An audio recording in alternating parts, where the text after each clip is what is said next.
Hello friends, welcome to SK GK education. देखिए friends, आज की वीडियो में हम डिस्कस करेंगे महात्मा गांधी जी के राष्ट्रीय आंदोलन से रिलेटिव मोस्ट इंपॉर्टेंट एमसीक्यूज का। तो फ्रेंड्स बने रहिए हमारे साथ में वीडियो के अंत तक। चलिए फ्रेंड्स स्टार्ट करते हैं आज की वीडियो को। तो फ्रेंड्स आज का हमारा फर्स्ट क्वेश्चन है, महात्मा गांधी जी ने सर्वप्रथम सत्याग्रह का प्रयोग कहाँ किया था। आपको इसका सही आंसर क्लिक करना है कि महात्मा गांधी जी ने सर्वप्रथम सत्याग्रह का प्रयोग कहाँ किया था। इसका सही आंसर होगा ऑप्शन सी, दक्षिण अफ्रीका। महात्मा गांधी जी ने सर्वप्रथम सत्याग्रह का प्रयोग दक्षिण अफ्रीका में किया था। देखिए फ्रेंड्स, जब गांधी जी सर्वप्रथम दक्षिण अफ्रीका गए तो वहाँ के लोगों की कूटनीति को देखकर गांधी जी ने सर्वप्रथम दक्षिण अफ्रीका में सत्याग्रह अर्थात सत्य एवं अहिंसा पर आधारित विरोध प्रदर्शन नीति का प्रयोग किया था। ठीक है, चलिए देखते हैं नेक्स्ट क्वेश्चन। अगला क्वेश्चन है हमारा, महात्मा गांधी जी दक्षिण अफ्रीका पहली बार कब गए थे। आपको इसका सही आंसर क्लिक करना है कि महात्मा गांधी जी दक्षिण अफ्रीका पहली बार कब गए थे।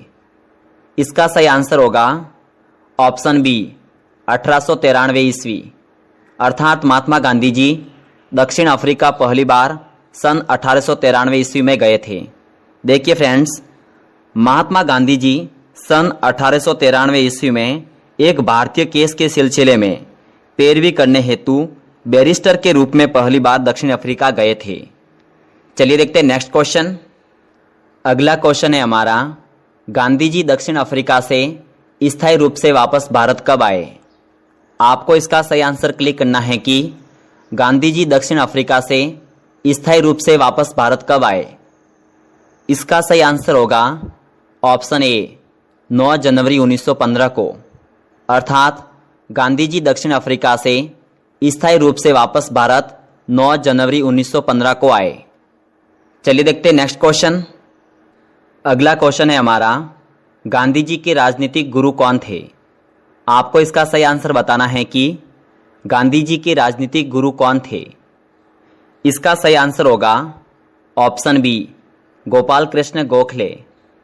गोपाल कृष्ण गोखले गांधी जी के राजनीतिक गुरु थे। चलिए देखते हैं नेक्स्ट क्वेश्चन।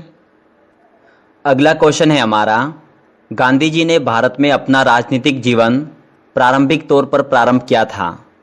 आपको इसका सही आंसर बताना है कि गांधी जी ने भारत में अपना राजनीतिक जीवन प्रारंभिक तौर पर प्रारंभ किया था।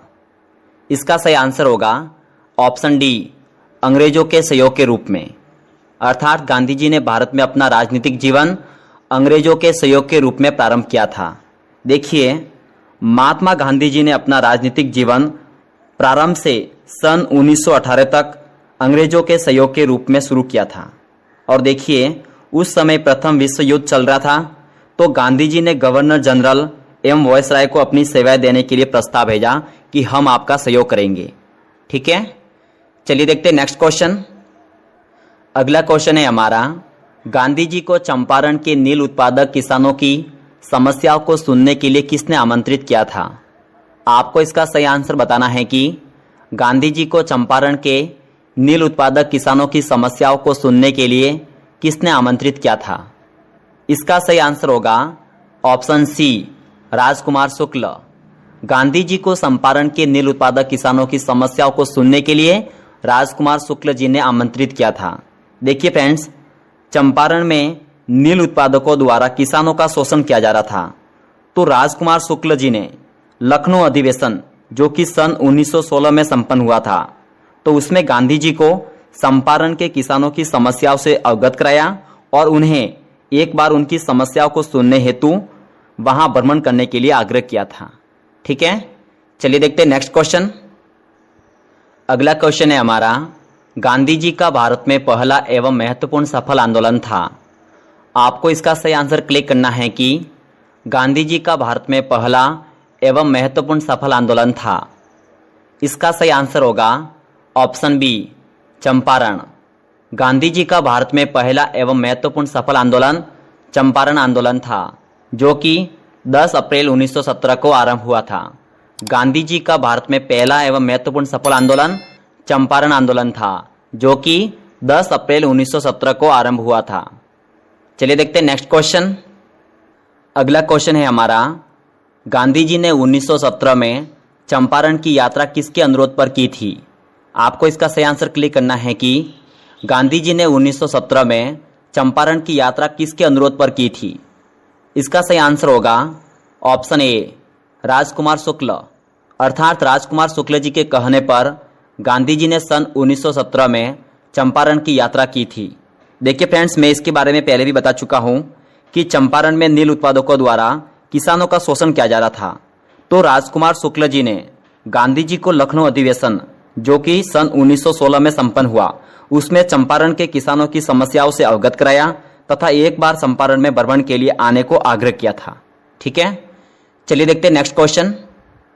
अगला क्वेश्चन है हमारा, वर्तमान में चंपारण कहाँ स्थित हैं?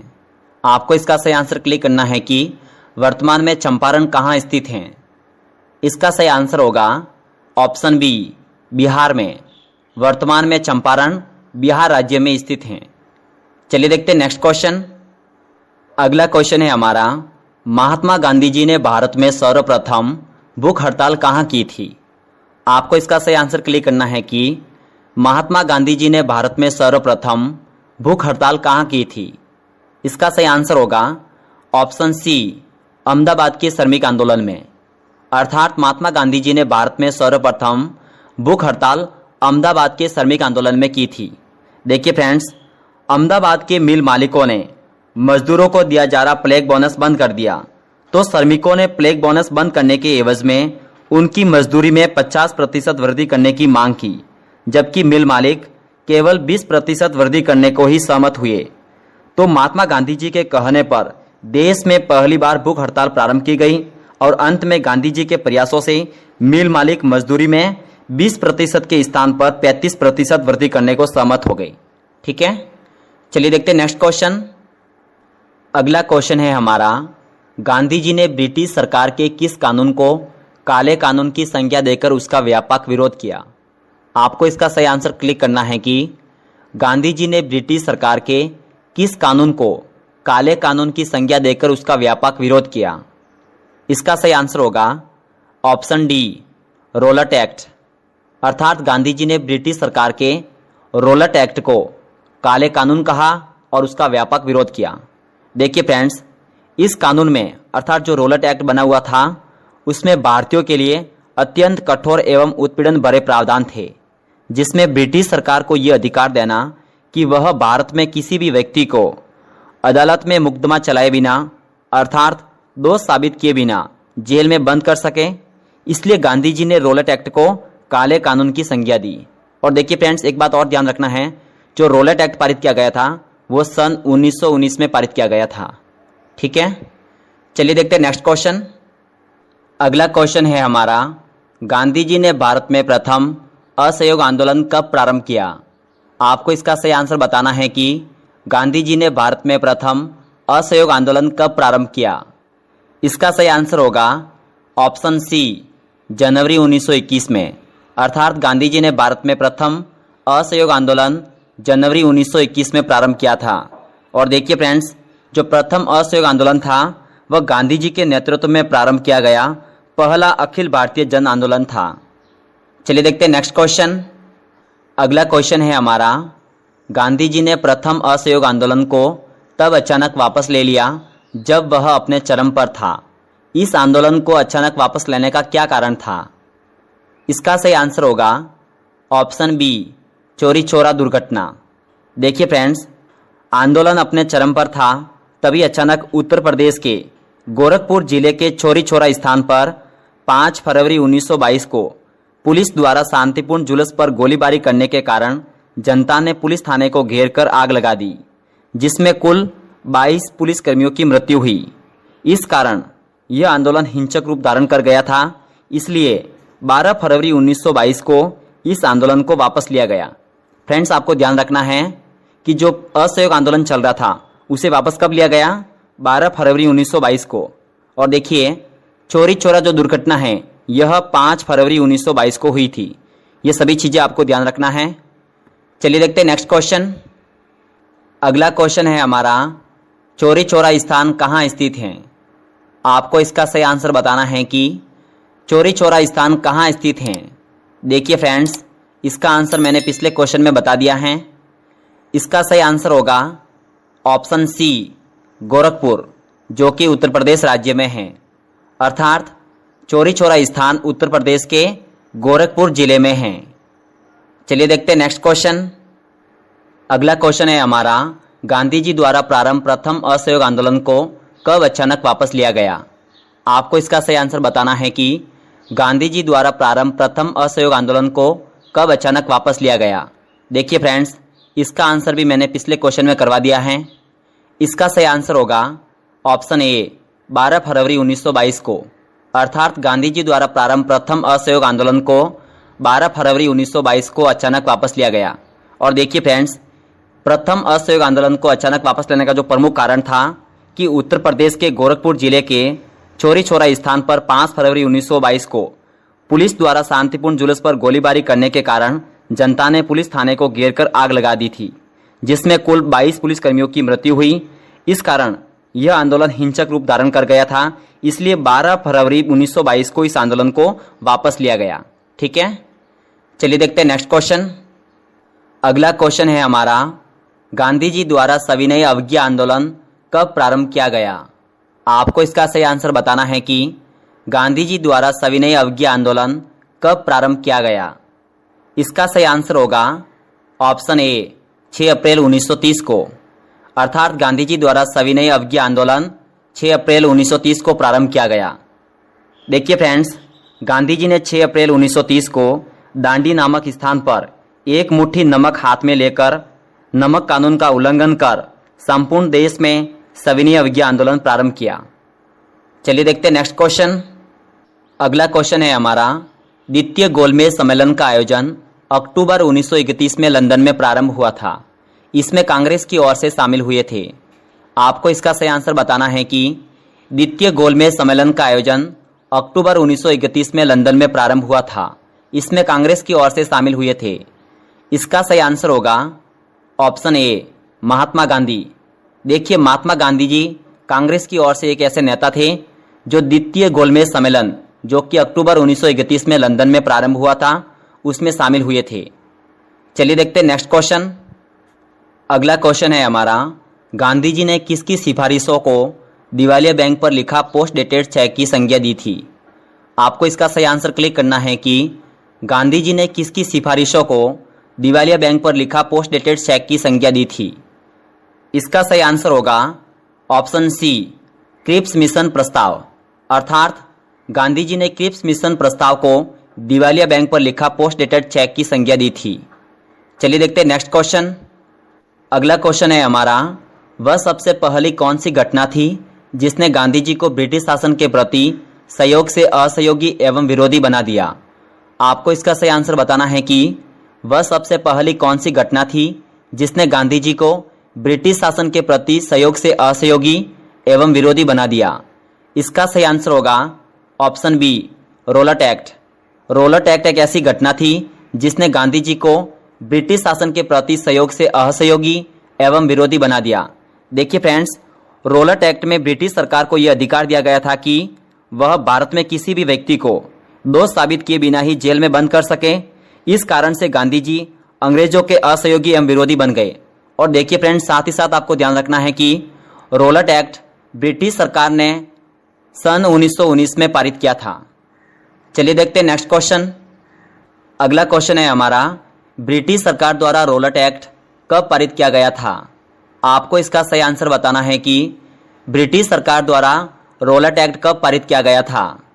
इसका सही आंसर होगा ऑप्शन ए, 18 मार्च 1919 को। अर्थात ब्रिटिश सरकार द्वारा रोलट एक्ट 18 मार्च 1919 को पारित किया गया था। चलिए देखते हैं नेक्स्ट क्वेश्चन। अगला क्वेश्चन है हमारा, महात्मा गांधी जी ने दांडी मार्च यात्रा कब प्रारंभ की थी। आपको इसका सही आंसर बताना है कि महात्मा गांधी जी ने दांडी मार्च यात्रा कब प्रारंभ की थी। इसका सही आंसर होगा ऑप्शन सी, 12 मार्च 1930 को। अर्थात महात्मा गांधी जी ने दांडी मार्च यात्रा 12 मार्च 1930 को प्रारंभ की थी। और देखिए फ्रेंड्स, 12 मार्च 1930 को गांधी जी ने नमक कानून को तोड़ने के लिए अपने 78 व्यक्तियों के साथ साबरमती आश्रम से दांडी नामक स्थान के लिए पैदल यात्रा प्रारंभ की, जिसे दांडी मार्च के नाम से जाना जाता है। चलिए देखते हैं नेक्स्ट क्वेश्चन। अगला क्वेश्चन है हमारा, महात्मा गांधी ने नमक कानून तोड़कर 6 अप्रैल 1930 को सविनय अवज्ञा आंदोलन कहां से शुरू किया था? आपको इसका सही आंसर बताना है कि महात्मा गांधी ने नमक कानून तोड़कर 6 अप्रैल 1930 को सविनय अवज्ञा आंदोलन कहां से शुरू किया था? इसका सही आंसर होगा ऑप्शन बी, दांडी। अर्थात महात्मा गांधी ने दांडी नामक स्थान पर नमक कानून तोड़कर 6 अप्रैल 1930 को सविनय अवज्ञा आंदोलन शुरू किया था। देखिए फ्रेंड्स, इसके बारे में मैं पहले भी बता चुका हूं कि गांधी जी ने 6 अप्रैल 1930 को दांडी नामक स्थान पर एक मुट्ठी नमक हाथ में लेकर नमक कानून का उल्लंघन कर संपूर्ण देश में सविनय अवज्ञा आंदोलन शुरू किया था। चलिए देखते हैं next question. Question number 23, Gandhi ji को दांडी मार्च की पैदल यात्रा पूर्ण करने में कितने दिन लगे? आपको इसका सही आंसर क्लिक करना है कि गांधी जी को दांडी मार्च की पैदल यात्रा पूर्ण करने में कितने दिन लगे। इसका सही आंसर होगा ऑप्शन डी, 26 दिन।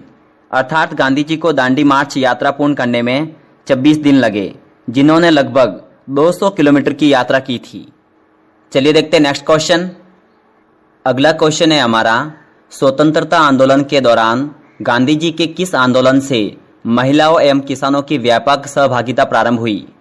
आपको इसका सही आंसर बताना है कि स्वतंत्रता आंदोलन के दौरान गांधी जी के किस आंदोलन से महिलाओं एवं किसानों की व्यापक सहभागिता प्रारंभ हुई। इसका सही आंसर होगा ऑप्शन सी, सविनय अवज्ञा आंदोलन 1930। देखिए फ्रेंड्स, सविनय अवज्ञा आंदोलन गांधी जी का एक ऐसा स्वतंत्रता आंदोलन था जिसमें ज़्यादातर महिलाओं और किसानों ने भाग लिया था। चलिए देखते हैं नेक्स्ट क्वेश्चन। क्वेश्चन नंबर 25, सत्याग्रहियों की कभी पराजय नहीं होती जब तक वे सत्य का परित्याग न कर दे। गांधी जी ने यह शब्द कब कहे थे? इसका सही आंसर होगा ऑप्शन डी, सविनय अवज्ञा आंदोलन प्रारंभ करते समय। देखिए फ्रेंड्स, गांधी जी ने सविनय अवज्ञा आंदोलन प्रारंभ करते समय कहा था कि सत्याग्रहियों की कभी पराजय नहीं होती जब तक वे सत्य का परित्याग न कर दे। तो फ्रेंड्स, आज की वीडियो में बस इतना ही। चलिए फ्रेंड्स, मिलते हैं और किसी नए वीडियो के साथ में। तब तक के लिए जय हिंद, जय भारत।